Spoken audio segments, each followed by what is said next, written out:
Hello everyone. बेटा, पिछले video में आपने करंट अकाउंट के बारे में जाना था, जो कि टॉपिक है बैलेंस ऑफ पेमेंट्स चैप्टर का। यह आपका लास्ट चैप्टर है।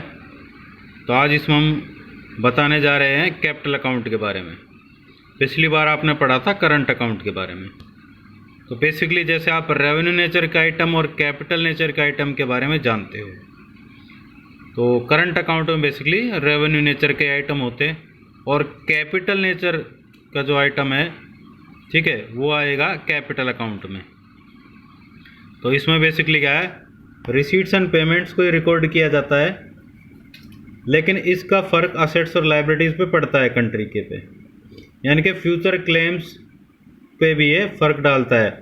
भाई जैसे गवर्नमेंट ने मान लो उधार ले लिया है, तो आने वाली गवर्नमेंट पर उसका लोड रहेगा, प्रेशर रहेगा। तो ये सारी चीज़ें इसमें रिकॉर्ड की जाती है। अब इसके कंपोनेंट्स देख लेते हैं। दो मेन जो कंपोनेंट्स है, प्रिंसिपल कंपोनेंट्स। सबसे पहला बोरोइंग, दूसरा फॉरेन इन्वेस्टमेंट। तो फर्स्ट है बोरोइंग। बोरोइंग का मतलब उधार लेना। तो यहाँ पर अलग अलग तरीके से दिखा रखा है कि बोरोइंग कैसे कैसे हो सकती है। जब इंटरनेशनल लेवल पर जो गवर्नमेंट है या कंट्री है वो उधार लेता है, तो सबसे पहला इसमें एक्सटर्नल कमर्शियल बोरोइंग।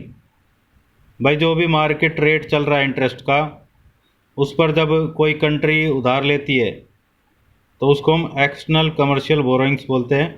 ठीक है, ये इंटरनेशनल मार्केट की बात है। फिर है एक्सटर्नल असिस्टेंस, यहाँ पर है सहायता।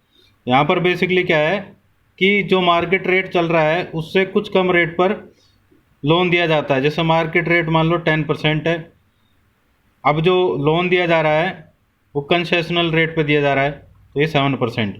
बेसिकली ये किसको दिया जाता है, जो डेवलपिंग कंट्री है या अंडर डेवलप्ड कंट्री है, यानी कि गरीब देश जिसको आप कह सकते हो। तो ये सहायता दी जा रही, ऊपर वो ये जो कंट्री है या गवर्नमेंट है खुद लेती है। ठीक है, ये कंपल्सन ही है। यहाँ पर भी खुद ही लेती है वैसे तो, लेकिन यहाँ पर थोड़ी सी सहायता दे दी जाती है।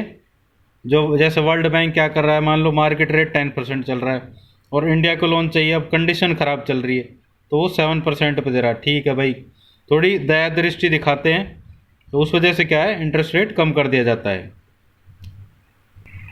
अब एक सबसे बड़ी बात क्या है भाई, जब पैसा आ रहा है तो वो प्लस का आइटम है, वो क्रेडिट आइटम होगा कैपिटल अकाउंट का। और अगर आप उधार दे रहे हो तो वो पैसा जा रहा है, तो वो माइनस का आइटम और डेबिट आइटम होगा कैपिटल अकाउंट का। फिर है फॉरेन इन्वेस्टमेंट। एक पोर्टफोलियो इन्वेस्टमेंट या FII होता है, एक FDI होता है। तो जो रेस्ट ऑफ द वर्ल्ड है, डोमेस्टिक कंपनीज में जब शेयर्स में, बॉन्ड्स में इन्वेस्ट करे तो वो पोर्टफोलियो इन्वेस्टमेंट या FII, फॉरेन इंस्टीट्यूशनल इन्वेस्टमेंट कहलाएगा। और जब rest of the world domestic company में अपनी ओनरशिप ही रखे तो उसको FDI कहते हैं। भाई जैसे ज़मीन खरीदना, बिल्डिंग खड़ी करना, सारा ढंग से तैयार करना, ठीक है, तो वो FDI कहलाता है। जैसे यहाँ पर एग्जांपल दे रखा है, Walmart stores in India. Walmart store कहाँ के, अमेरिका के, USA के। तो यहाँ पर आके वो ज़मीन खरीदते हैं, बिल्डिंग खड़ी करते हैं, स्टोर्स बनाते हैं, तो ये FDI कहलाएगा। अगर सिर्फ शेयर्स में इन्वेस्ट कर रहे हैं तो वो पोर्टफोलियो इन्वेस्टमेंट या FII कहलाएगा। इसके बाद और क्या क्या कंपोनेंट्स है, other components of capital account. ये है NRI deposits, non resident Indians deposits. इसमें रेमिटेंसेस को हम इंक्लूड नहीं करेंगे, सिर्फ डिपॉजिट्स, और किसके, NRI के। फिर है banking capital other than NRI deposits. Bank की जो कैपिटल है NRI डिपॉजिट्स को छोड़कर, उनके अलावा जो फॉरेन असेट्स कमर्शियल बैंक्स ने अपने पास रखे हुए हैं, उनके पास है, तो अगर इनको आप बेचते हो तो लिक्विड असेट्स में कन्वर्ट करोगे तो फॉरेन एक्सचेंज का जो रिजर्व है वो डोमेस्टिक इकोनॉमी में बढ़ेगा, क्योंकि फॉरेन असेट्स को जब बेचोगे तो पैसा आएगा, तो वो फॉरेन करेंसी के फॉर्म में आएगा, तो उससे क्या है, फॉरेन एक्सचेंज बढ़ेगा। फिर है शॉर्ट टर्म ट्रेड क्रेडिट। जब इंटरनेशनल लेवल पर आप कोई खरीदते हो और आपके पास पैसे की कमी होती है तो आप क्या करते हो, वहाँ पर उधार लेते हो। ठीक है, अगर आप उधार ले रहे हो तो इनफ्लो होगा वो प्लस का आइटम, और अगर आप उसकी पेमेंट कर रहे हो तो वो आउटफ्लो होगा माइनस का आइटम। तो यहाँ पर ध्यान देने वाली बात है, अगर आप उधार ले रहे हो तो पैसा आएगा तो वो प्लस का आइटम, और अगर आप उसकी पेमेंट कर रहे हो तो माइनस का आइटम, राइट। तो यहाँ पर बेसिकली आप कंपोनेंट्स देख सकते हो कैपिटल अकाउंट के, या स्ट्रक्चर बोल सकते हैं। और ऊपर एक चीज़ साफ साफ लिखी हुई, इंडिकेटिंग नेट कैपिटल फ्लोज, मतलब नेट दिखा रखा है घटाने जोड़ने के बाद। एक है बोरोइंग, एक है फॉरेन इन्वेस्टमेंट, जिसे में FII है और FDI है। इसके अलावा और कंपोनेंट्स आपको पता है, NRI डिपॉजिट्स है, बैंकिंग कैपिटल ब्रैकेट में लिखा हुआ है एक्सक्लूडिंग NRI डिपॉजिट्स। ठीक है, और एक चीज़ और याद रखना, अगर क्वेश्चन में मान लो NRI डिपॉजिट्स नहीं दिया हुआ है और बैंकिंग कैपिटल दी हुई है इंक्लूसिव NRI डिपॉजिट्स, तो इसी अमाउंट को ले लेंगे, इसको फाइंड आउट करने की ज़रूरत आपको नहीं होगी, तो डायरेक्ट यही ऐड हो जाएगा। Short term trade credit last का ये है। अब एक क्वेश्चन देख लेते हैं, उसमें आपको सारी चीज़ें क्लियर हो जाएंगी। तो यहाँ पर बेसिकली दे रखी है balance related to capital account, तो एस्टिमेशन दे रखा है, और ये डाटा बेस है 2017 से 18 पीरियड के ऊपर, और सर्वे हुआ था इकोनॉमिक 2018 से 19।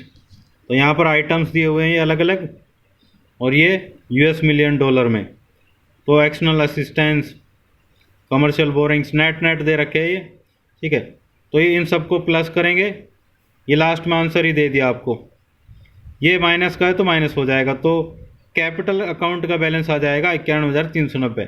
अब यहाँ पर एक मेन चीज़ ध्यान देने वाली क्या है, banking capital net inclusive of NRI deposits. तो NRI डिपॉजिट्स क्योंकि अलग से नहीं दे रखा है, तो ये इसमें ही इंक्लूड कर दिया गया है, तो कोई प्रॉब्लम नहीं है, आपको डायरेक्ट इसको जोड़ना है। ये सारे जोड़ेंगे, एक माइनस का आइटम ये घटा देंगे, तो कैपिटल अकाउंट का बैलेंस आ जाएगा 91,390। तो ये जो टेबल दी हुई थी, इससे आपका कैपिटल अकाउंट का बैलेंस आएगा नेट इनफ्लो, यानी कि प्लस का आइटम है, तो US डॉलर है 91,390, राइट। बेटा आज के लिए इतना ही बहुत है, मिलते हैं नए कॉन्सेप्ट के साथ नए वीडियो में। तब तक के लिए आप बने रहिए हमारे चैनल अकाउंट्स एंड इको हमसे सीखो पर। Okay bye, take care.